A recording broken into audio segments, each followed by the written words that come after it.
They thought the biggest threat to their graduation was a missing report, but they had no idea the real problem had been growing for months. 72 hours before commencement, the campus of Asheford University glowed beneath the soft orange light of a spring evening. Students crossed brick pathways carrying graduation gowns, taking photos beside fountains, and counting down the final days before stepping into the future. The excitement was everywhere, except inside room 314 of Hawthorne Hall. Olivia Harrington stared at her laptop screen as if it had personally betrayed her. Her perfectly manicured hand trembled slightly around a cup of iced coffee. Across the room, Chloe Bennett and Madison Reed sat frozen on a velvet couch surrounded by shopping bags and half-packed suitcases. The silence felt unnatural. Then Olivia read the email again, hoping the words would somehow change. They did not. Your capstone project has been flagged for academic review. Graduation eligibility is currently under evaluation. Her voice cracked on the final sentence. Chloe immediately stood. What does that even mean? Madison rushed over and grabbed the laptop.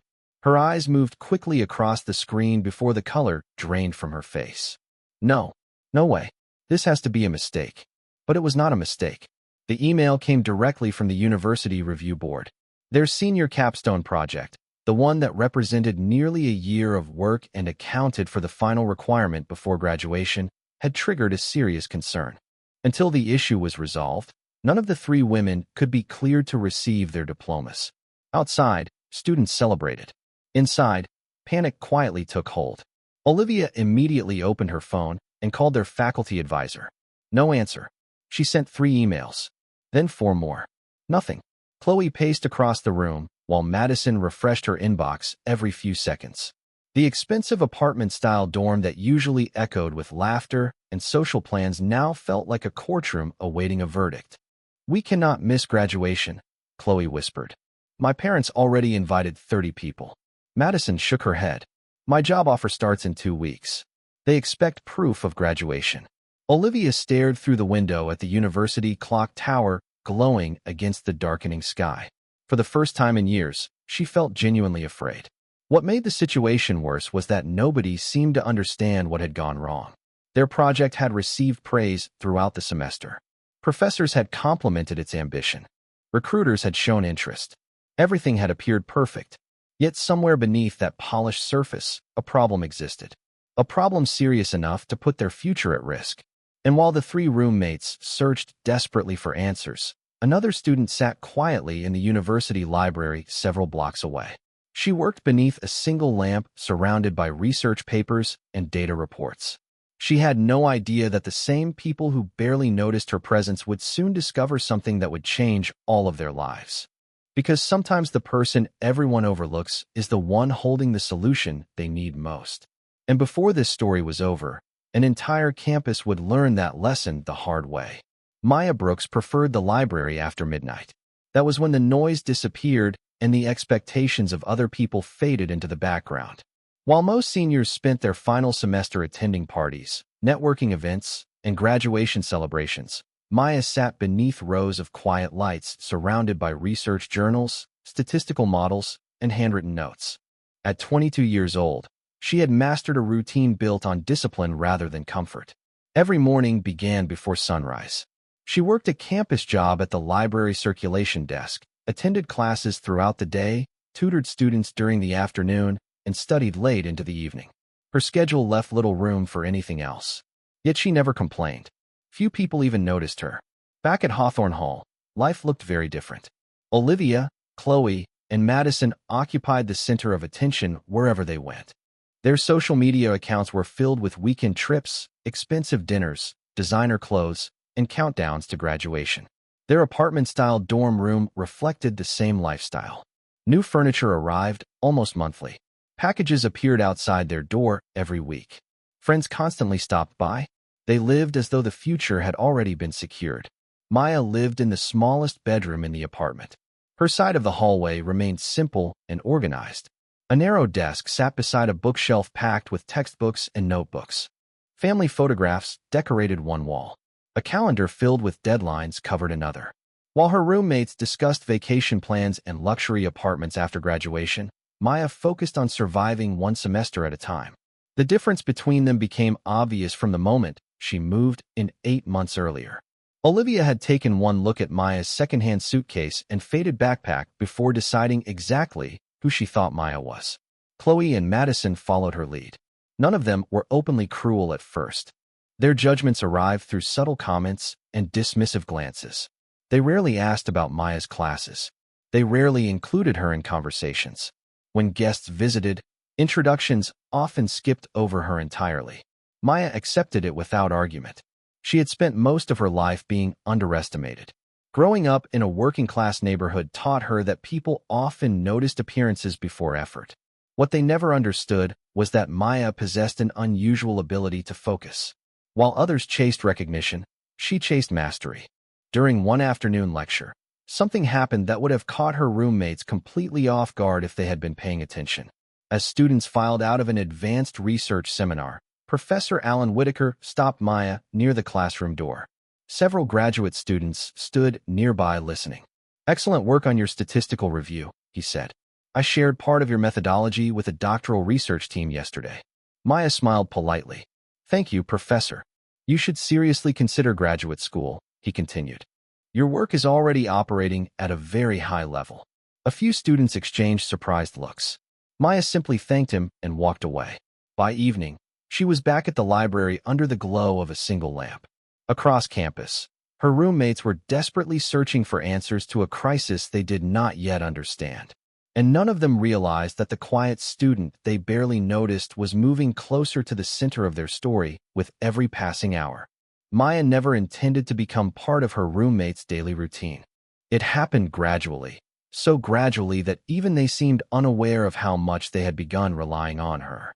The first request sounded harmless. A package was arriving while Olivia attended a networking event, so she asked Maya to sign for it. The next week, Chloe forgot to pick up her dry cleaning and wondered if Maya could grab it while she was already heading across campus. A few days later, Madison left her student identification card in the apartment and called Maya between classes asking if she could bring it to a lecture hall. Each favor arrived wrapped in a smile. Each request sounded temporary, but over time the favors stopped feeling like favors. They became expectations. Maya noticed it first when nobody said thank you anymore. One evening she returned from a 6-hour study session and found a pile of dishes filling the kitchen sink.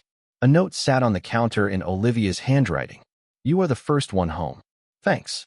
Maya stared at the message for several seconds before quietly placing her backpack on a chair. Another time she entered the apartment after work and found 3 large delivery boxes blocking the hallway. Chloe smiled from the couch.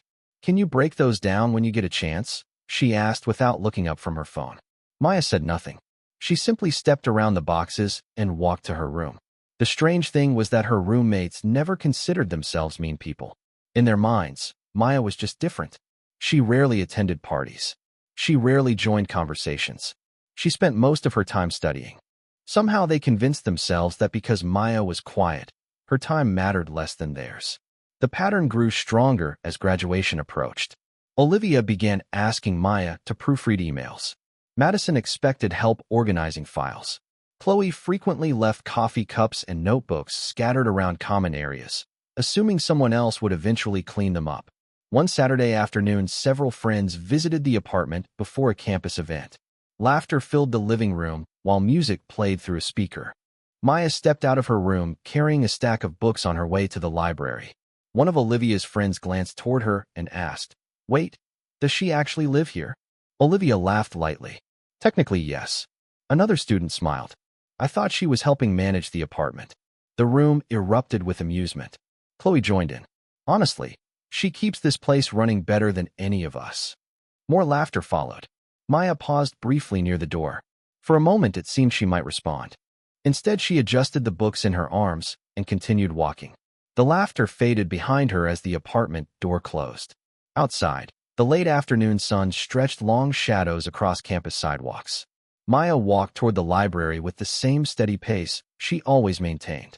She had learned long ago that arguing with assumptions rarely changed them. Results changed them. Across campus, Olivia and her friends continued joking about the situation, completely unaware that the person they treated as background scenery possessed a level of knowledge none of them could imagine. And with the graduation crisis growing more serious by the hour, they were moving closer to a moment when those assumptions would become impossible to ignore. The nickname spread faster than Maya ever realized. What began as a joke inside one apartment slowly found its way into conversations across campus. Students who barely knew her started recognizing her as the quiet girl who always seemed to be carrying someone else's burden. A few called her the dorm maid behind her back. Others said it directly to her face, disguising it as harmless humor. Maya never reacted. That silence only encouraged them. 3 days before graduation, the university hosted a senior networking reception inside the Grand Alumni Center. Crystal chandeliers hung from the ceiling while graduating students mingled with recruiters, faculty members, and donors. Olivia, Chloe, and Madison arrived dressed for the occasion, moving confidently through the crowded ballroom.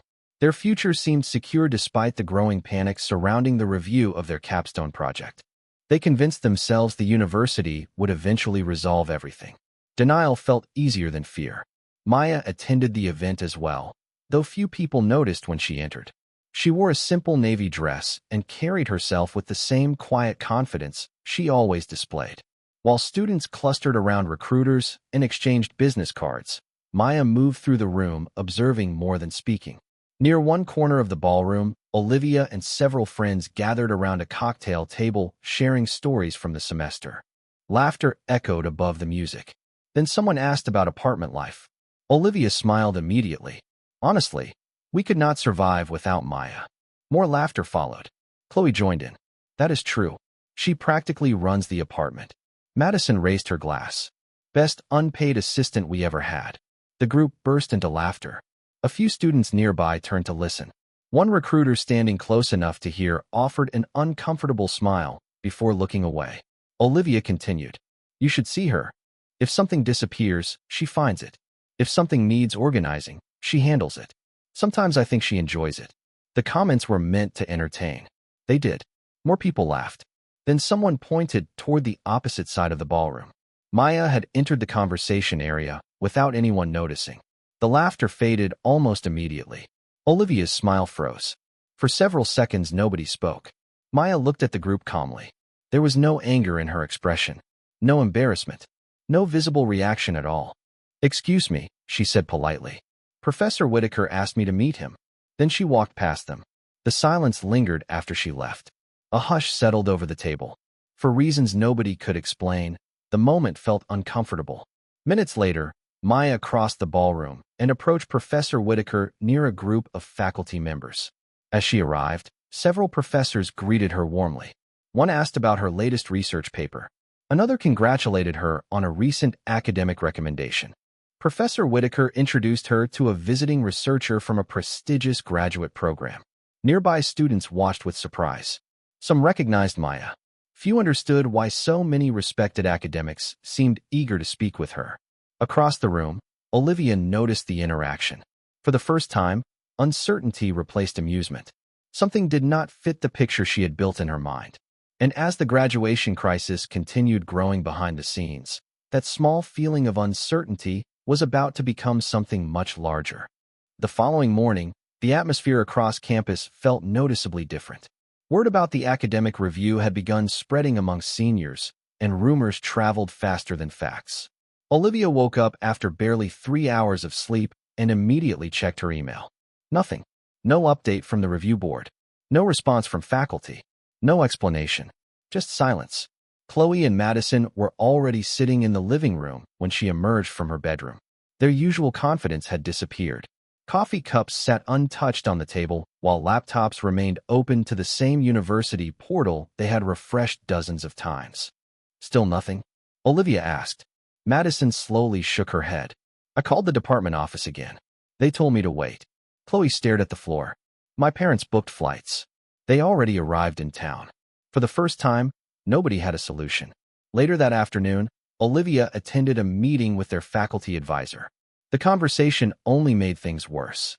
The advisor explained that investigators had identified inconsistencies inside the data methodology used throughout the capstone project. Until the source of the problem could be verified, the project remained under review. How serious is this? Olivia asked. The professor hesitated before answering. potentially very serious. The words echoed in her mind long after she left the office. Meanwhile, Maya spent her day exactly as she always did. She attended class, completed tutoring sessions, and returned to the library. Yet subtle signs continued appearing around her. As she entered a research lab to deliver materials for a professor, several graduate students immediately welcomed her. One asked for feedback on a statistical model. Another requested her opinion regarding a data interpretation problem. Maya answered politely before continuing her work. She never acted superior. She never sought attention. Yet people with expertise consistently treated her as an equal. That evening, Olivia accidentally witnessed another moment she could not explain. While crossing the science building, she noticed Maya leaving a conference room alongside Professor Whitaker and two visiting researchers. The group appeared deeply engaged in discussion. One of the researchers handed Maya a business card. Another thanked her for insights she had shared during a presentation.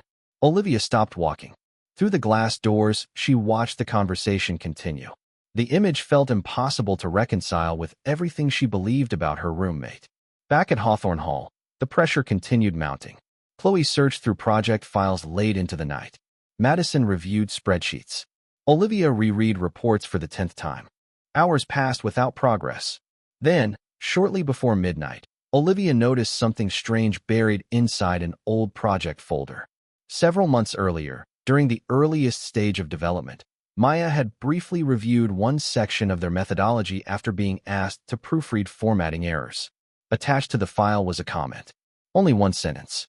Simple, direct, easy to ignore. Olivia stared at the note as her heartbeat quickened. The observation described a potential weakness in the project's statistical framework. A weakness that looked remarkably similar to the issue now threatening their graduation. For several seconds, she could only stare at the screen.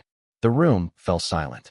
Because for the first time, Olivia began to wonder whether the person they had spent months overlooking might have seen the disaster coming long before any of them did. The next morning began with a meeting that none of the seniors wanted to attend.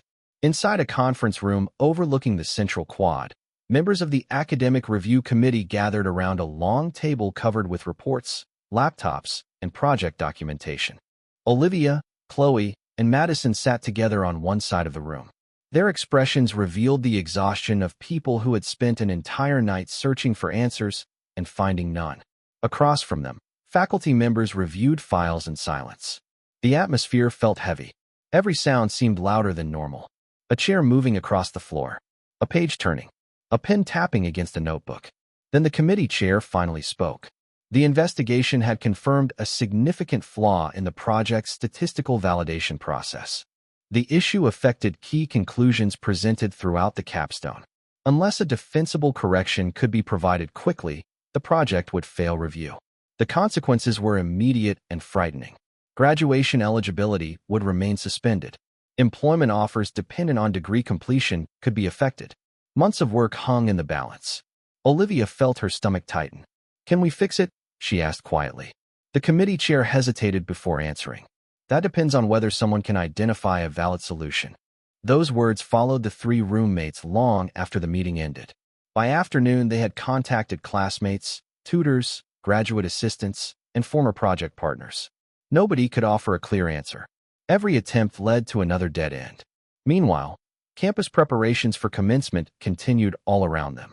Workers assembled seating near the stadium. Families arrived from across the country. Graduation banners fluttered in the spring breeze. Life moved forward as though nothing was wrong. Yet for Olivia, Chloe, and Madison, time felt as though it were running out. Late that evening, they gathered once again inside their apartment.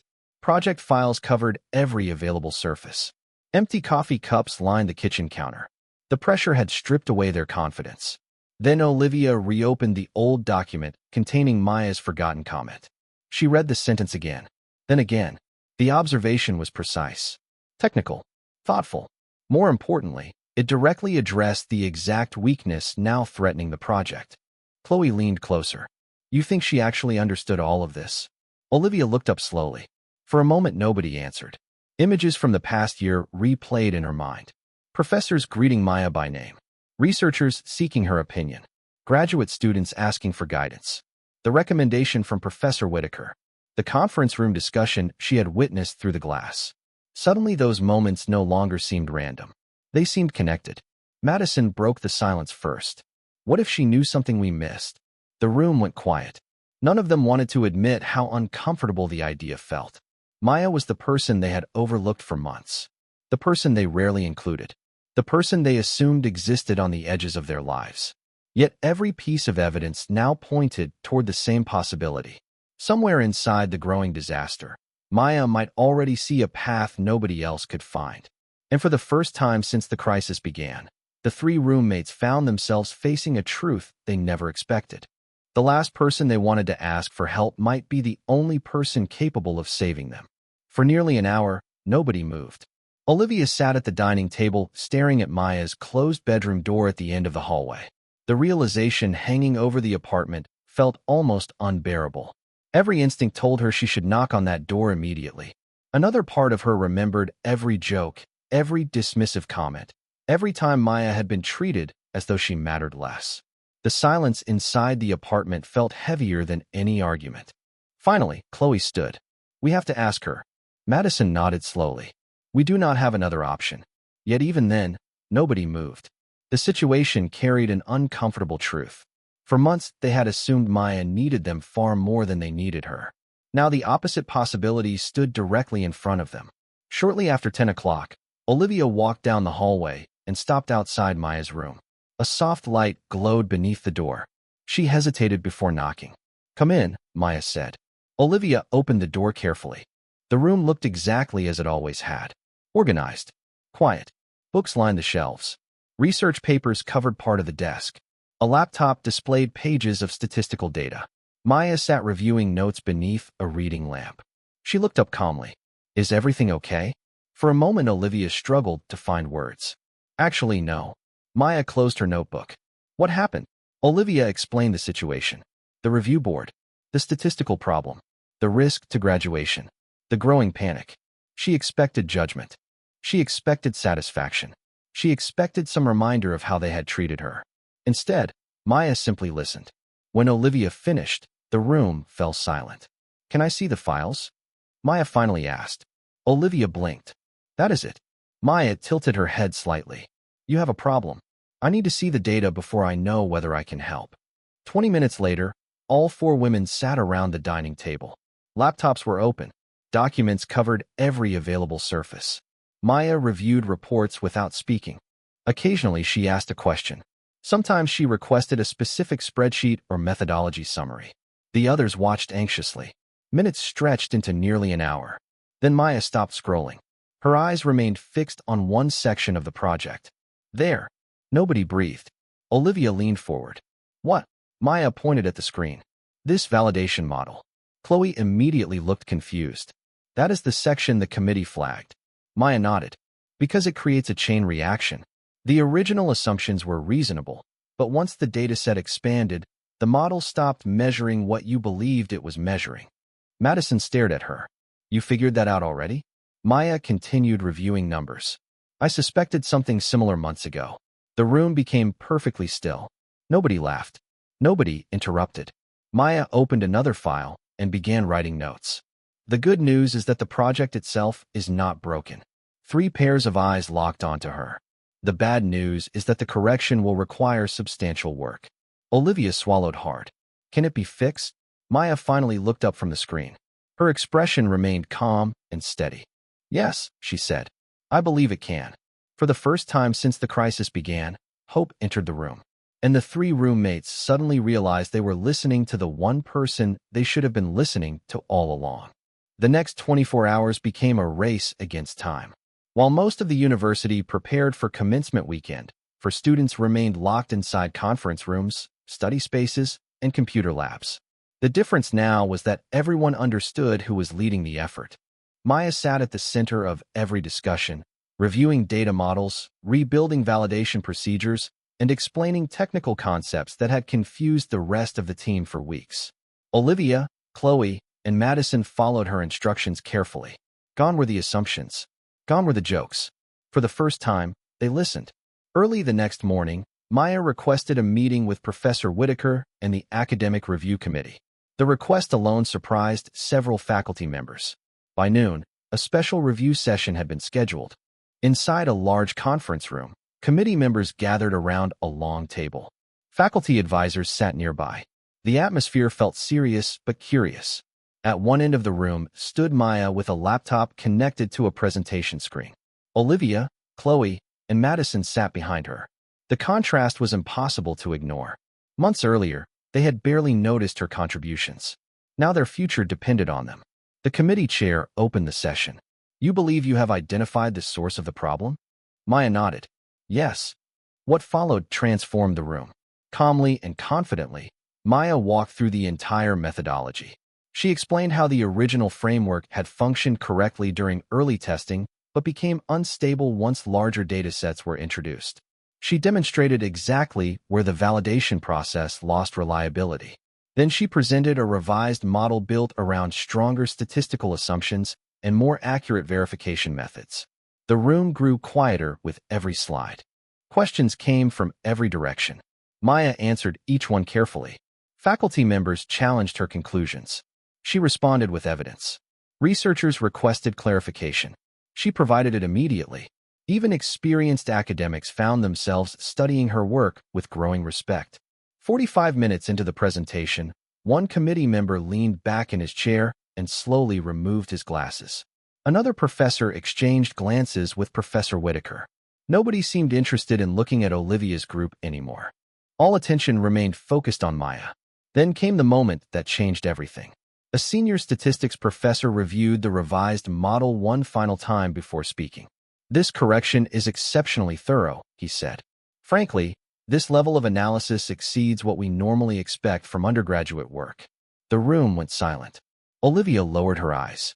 Chloe stared at Maya in disbelief. Madison looked as though she had forgotten how to speak. Professor Whitaker smiled quietly. He had known for months what many people were only beginning to understand. The committee spent another hour reviewing documentation before reaching a decision. Finally, the chair returned to the front of the room. Based on the revised submission and supporting analysis, the committee accepts the correction. Nobody moved. "The capstone project will pass review." A hush fell across the room. Then relief arrived all at once. Olivia exhaled. Chloe covered her mouth. Madison nearly laughed from pure exhaustion. Their graduation had been saved. Yet the most remarkable part was not the decision itself. It was the realization spreading through the room. The student many people had overlooked had just solved a problem that experienced faculty members struggled to untangle. And as professors gathered around Maya to congratulate her, one truth became impossible to ignore. She had never been the least important person in the room. She had simply been the one nobody bothered to understand. Graduation morning arrived beneath a clear blue sky. Across the Asheford University campus, families filled walkways carrying cameras, flowers, and excitement. The stadium slowly filled with thousands of people celebrating years of hard work and sacrifice. Faculty members adjusted academic regalia, while graduates gathered in long lines waiting for the ceremony to begin. Among them stood Maya Brooks. She wore the same black graduation gown as everyone else, yet something had changed. Not because she had become a different person, but because people finally saw her differently. As students prepared to enter the stadium, Olivia approached her. Chloe and Madison stood beside her. For several seconds, none of them spoke. The noise of the crowd faded into the background. Then Olivia took a breath. "There is something I need to say." Maya looked at her calmly. Olivia lowered her eyes. "We were wrong about you." The words came quietly but sincerely. "Not just recently. For a long time." Chloe nodded. "We judged you before we knew you." Madison's voice trembled slightly. "And we treated you unfairly." A hush seemed to settle around the small group. Maya listened without interruption. There was no anger in her expression, no satisfaction, only quiet attention. Olivia continued. "If you had not stepped in, none of us would be graduating today. We never thanked you properly." For a moment, nobody moved. Then Maya smiled gently. "What matters is that you learned from it." The simplicity of her response made the apology feel even heavier. Minutes later, the ceremony began. Rows of graduates crossed the field while families cheered from the stands. Names echoed through loudspeakers. Cameras flashed. Proud parents wiped away tears. Everything unfolded exactly as commencement ceremonies always do. Yet one final surprise remained. Near the end of the event, the university president returned to the podium. The audience gradually fell silent. "Before we conclude today's ceremony," he said, "we would like to recognize one student for extraordinary academic achievement and service to the university community." Graduates exchanged curious glances. Faculty members smiled knowingly. Then the president announced the name. Maya Brooks. For a brief moment, the stadium seemed frozen. Then applause erupted from every direction. Maya looked genuinely surprised as she rose from her seat. The president described her academic excellence, her research contributions, her tutoring work, and her role in helping fellow students succeed. Every sentence revealed accomplishments that many people never knew existed. Olivia, Chloe, and Madison stood and applauded alongside everyone else. So did Professor Whitaker. So did the review committee members. So did students who had once repeated jokes without understanding who Maya truly was. As Maya crossed the stage, the applause continued. It was not simply recognition for intelligence. It was recognition for character, for humility, for perseverance, for choosing kindness when she had every reason not to. Later that afternoon, as graduates gathered for photographs beneath the spring sunlight, the atmosphere felt different. The labels people once attached to Maya had disappeared. What remained was the truth. The quiet student they overlooked had become the person they respected most. And perhaps that was the lesson everyone carried away that day. Intelligence does not always announce itself. Dignity does not demand attention. Sometimes the strongest people in the room are the ones nobody notices until the moment the world needs them most.